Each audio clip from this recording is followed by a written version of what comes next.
नमस्कार। कैसे हैं आप सब। कामना करते हैं कि आप खुश और स्वस्थ होंगे। शुक्रवार के दिन मां संतोषी का व्रत पूजन किया जाता है। इस पूजा के दौरान माता की आरती पूजन तथा अंत में संतोषी माता की कथा सुनी जाती है। संतोषी माता की व्रत कथा इस प्रकार है। एक बुढ़िया थी, उसके 7 बेटे थे। 6 कमाने वाले और एक निकम्मा था। बुढ़िया 6 बेटों की रसोई बनाती, भोजन कराती और उनसे जो कुछ बच जाता वह 7वें को दे देती। एक दिन वह पत्नी से बोला, देखो मेरी माँ मुझको कितना प्रेम करती है। वह बोली, क्यों नहीं, सबका झूठा जो तुमको खिलाती है। वह बोला, ऐसा नहीं हो सकता, मैं जब तक आंखों से ना देख लूं मान नहीं सकता। बहू हंसकर बोली, देख लोगे तब तो मानोगे ना। कुछ दिन बाद त्योहार आया। घर में 7 प्रकार के भोजन और चूरमे के लड्डू बने। वह जांचने को सिर दुखने का बहाना कर पतला सा कपड़ा सिर पर ओढ़े रसोई घर में ही सो गया। वह कपड़े में से सब देखता रहा। 6 भाई भोजन करने आए। उसने देखा माँ ने उनके लिए सुंदर आसन बिछाए, अलग प्रकार की रसोई परोसी और आग्रह करके उन्हें जमाया। वह देखता रहा। जब 6 भाई भोजन करके उठे तब माँ ने उनकी झूठी थालियों में से लड्डू के टुकड़े उठाकर एक लड्डू बनाया। जूठन साफ कर बुढ़िया माँ ने उसे पुकारा, बेटा 6 भाई भोजन कर गए, अब तू भी कर ले, तू कब खाएगा। वह कहने लगा, माँ मुझे भोजन नहीं करना, मैं परदेश जा रहा हूँ। माँ ने कहा, कल का जाता हो तो आज ही चला जा। वह बोला, हाँ आज ही जा रहा हूँ। यह कहकर वह घर से निकल गया। चलते समय उसे पत्नी की याद आ गई। वह गौशाला में कंडे थाप रही थी। वहां जाकर बोला, हम जावे परदेश आवेंगे कुछ काल, तुम रहियो संतोष से धर्म आपनो पाल। वह बोली, जाओ पिया आनंद से हमारो सोच हटाए, राम भरोसे हम रहे ईश्वर तुम्हें सहाय। 2 निशानी आपन देख धरु में धीर, सुधी मति हमारी बिसारियो रखियो मन गंभीर। वह बोला, मेरे पास तो कुछ नहीं है, यह अंगूठी है सो ले ले और अपनी कुछ निशानी मुझे दे। वह बोली, मेरे पास क्या है, यह गोबर भरा हाथ है। यह कहकर उसकी पीठ पर गोबर के हाथ की थाप मार दी। वह चल दिया। चलते चलते दूर देश पहुंचा। वहां एक साहूकार की दुकान थी। वह जाकर कहने लगा, भाई मुझे नौकरी पर रख लो। साहूकार को जरूरत थी। बोला, रह जा।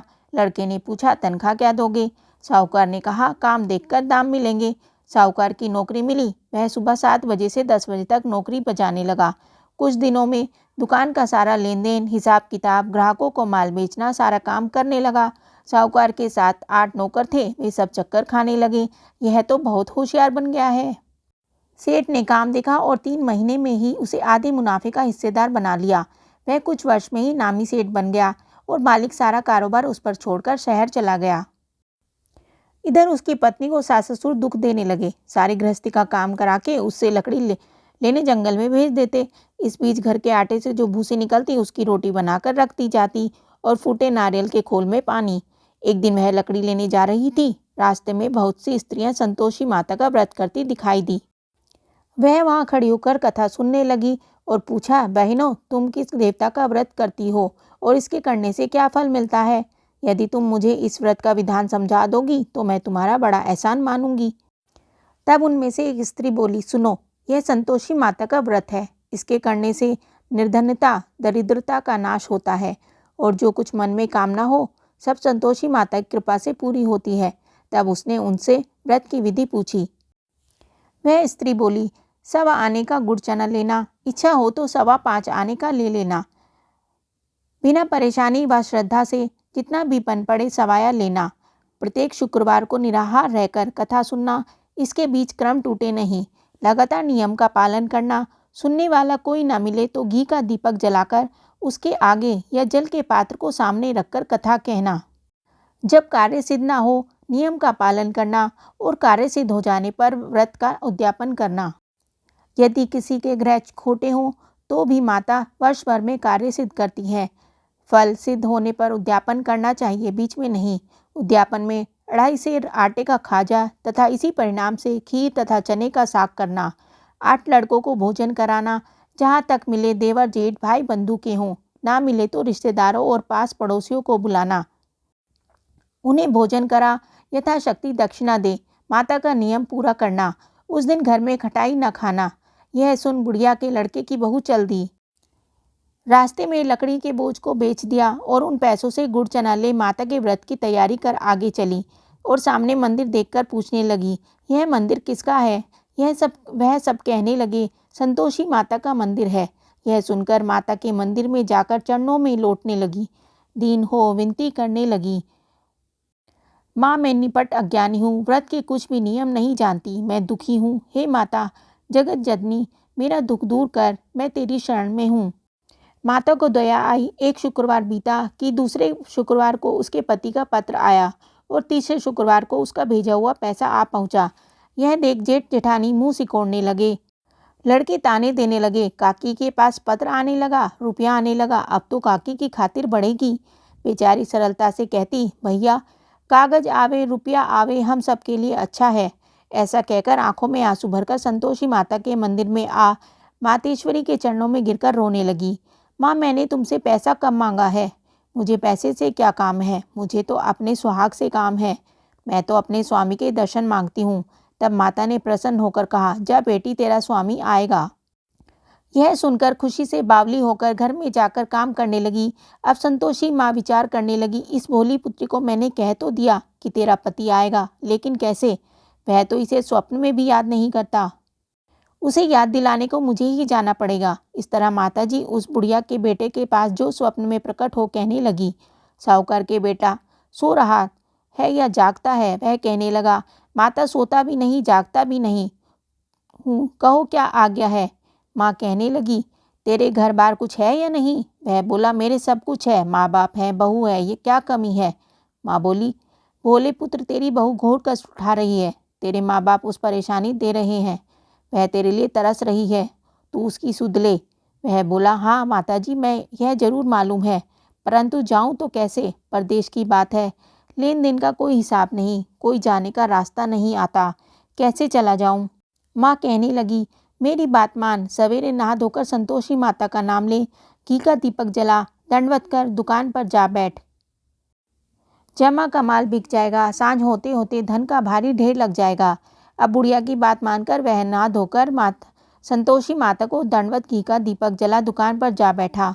थोड़ी देर में देने वाला रुपया लाने लगा, लेने वाले हिसाब लेने लगे।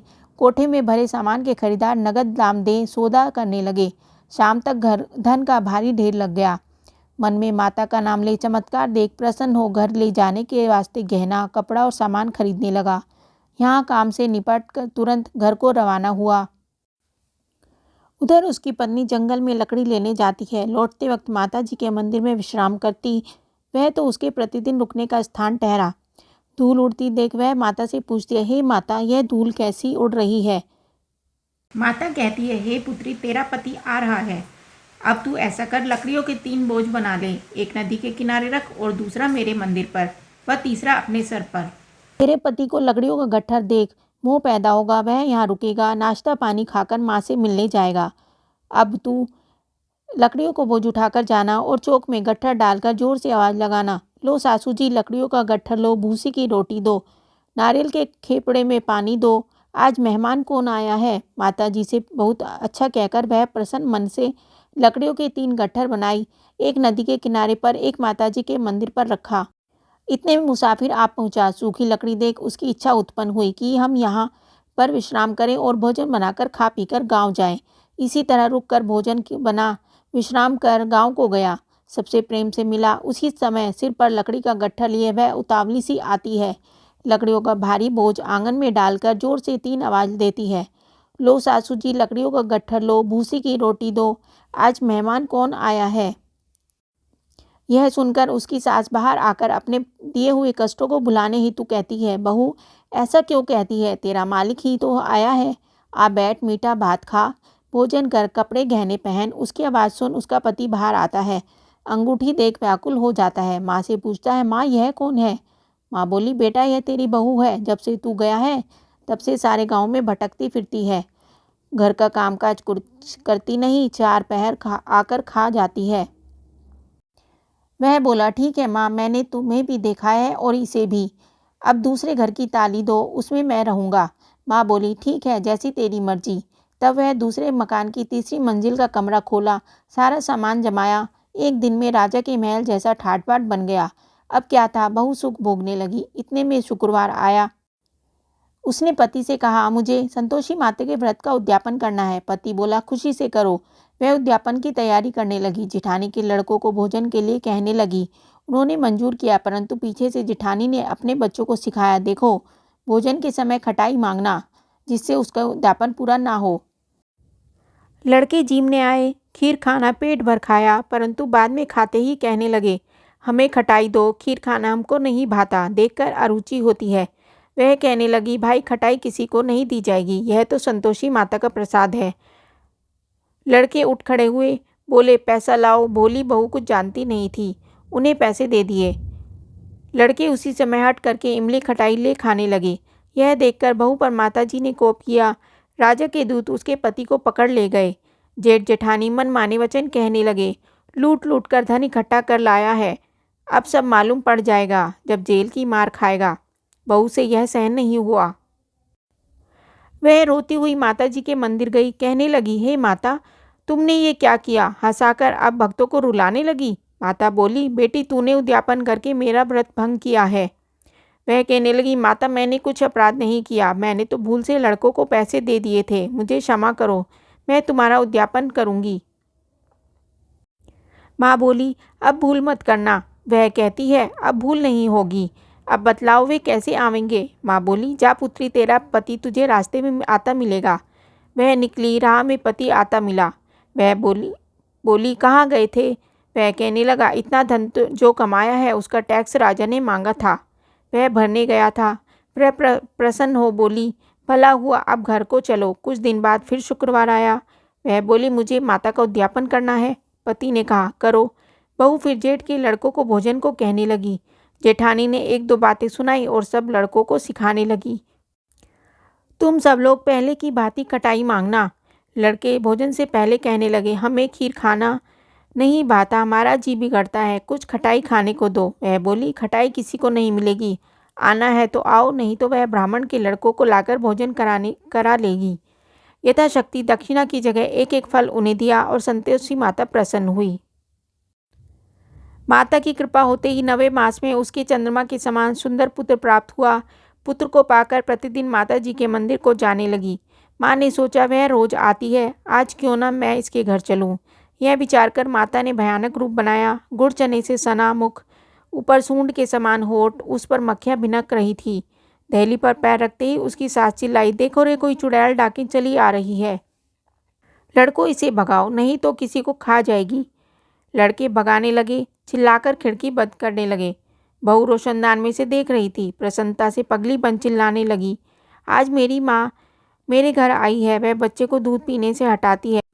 इतने में सास का क्रोध फट गया। वह बोली, क्या उतावली हुई है, बच्चे को पटक दिया। इतने में माँ के प्रताप से लड़के ही लड़के नजर आने लगे। वह बोली, माँ, मैं जिसका व्रत करती हूँ यह संतोषी माता है।